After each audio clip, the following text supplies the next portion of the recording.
प्रभु यीशु मसीह के जलाली और सामर्थी नाम में आज दिनांक 27 नवंबर दिन सोमवार को हम आप सब श्रोताओं का हार्दिक स्वागत करते हैं। आज के दिन के लिए जो वचन है लिया गया है भजन संगीता की पुस्तक उसका 133 अध्याय 1 पद। वचन कहता है, देखो यह क्या ही भली और मनोहर बात है कि भाई लोग आपस में मिले रहें। प्रियो, कलीसिया आराधना, महिमा करना, परमेश्वर की प्रशंसा करने का स्थान है।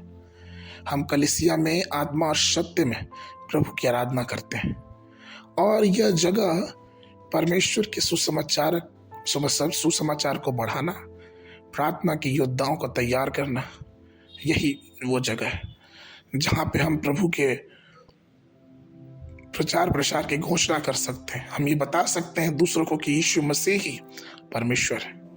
आज कई कलीसियाएं विघटित हो रही हैं, अर्थात नाश हो रही हैं, गलत सिद्धांतों में डूबती जा रही हैं। कलीसियाओं के सदस्य स्वार्थी महत्वाकांक्षा के लिए, स्वार्थ की चीजों के लिए अपने मन की एकता खो रहे हैं। कलीसिया में पदों का चुनाव हो रहा है और हर प्रकार की बुरी बातें, हर प्रकार की दुष्ट भरी बातें और धन के गौरव के लिए सत्ता की लड़ाइयां हो रही हैं। और इस तरह से शैतान कलीसिया में प्रवेश करके इस कलीसिया को एक युद्ध का मैदान बना देता है। एक विशेष राष्ट्र में आजकल एक नया तौर तरीका आया, अर्थात शैतानी कलीसिया को देखा जा सकता है। शैतानी कलीसियाएं अपने कार्यों में लगे हुए हैं।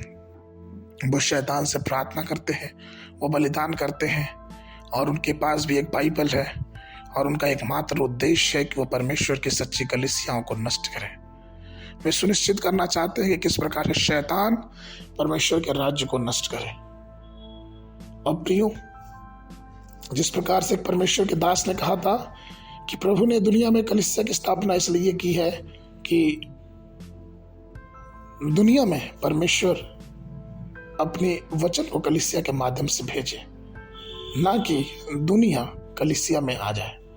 ठीक उसी प्रकार से जैसा पानी जहाज पे रवाना होता है, अर्थात जहाज पे चलता है, ऐसा नहीं होता कि जहाज में पानी आ जाता है। प्रियो, हमारा पूरा ध्यान कलीसिया को स्थापित और उसको परमेश्वर के मार्ग पे ले जाने में होना चाहिए। लेकिन आज ऐसी कई सी कलीसिया हैं जिसमें संसार या फिर सांसारिक बातें ने पूरा घर बना लिया। यीशु मसीह ऐसी कलीसियाओं की कल्पना नहीं करते थे।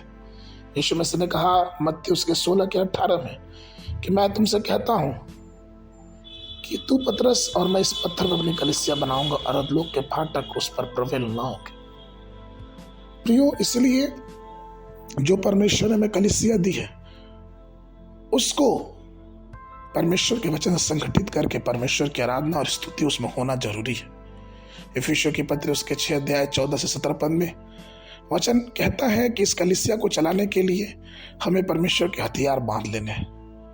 सत्य से अपनी कमर कसकर और धार्मिकता के झिलम पहनकर और पांव में मेल के सुसमाचार की तैयारी के जूते पहनकर और उन सब के साथ विश्वास की ढाल लेकर स्थिर रहो, जिससे तुम दुष्ट के सब जलते हुए तीरों को बुझा सको और उद्धार का टोप और आत्मा की तलवार जो परमेश्वर का वचन है ले लो। प्रियो, हमारा यीशु मसीह विजयी है और इसलिए वो चाहता है कि हम भी विजयी बने। कलीसिया एक माध्यम है जहां प्रार्थना कर सकते हैं, जहां परमेश्वर के सुसमाचार को अपने जीवन के साथ साथ दूसरों के जीवन में भी उतार सकते हैं, जिससे हमारा आत्मिक जीवन और भी मजबूत हो सके और हम शैतान कह रहे कि युद्ध में परमेश्वर के नाम से विजयी होने पाए। आज के मनन के लिए प्रेरितों के काम उसका 2 अध्याय 47 पद। और परमेश्वर की स्तुति करते थे और सब लोग उनसे प्रसन्न थे और जो उद्धार पाते थे उनको प्रभु प्रतिदिन उनमें मिला देता था। बाइबल अध्ययन के लिए सुबह के समय यहेजकेल की पुस्तक 30, 31 और 32 अध्याय, शाम के समय पहला पत्रस उसका 4 अध्याय। परमेश्वर आप सबको आशीष दे।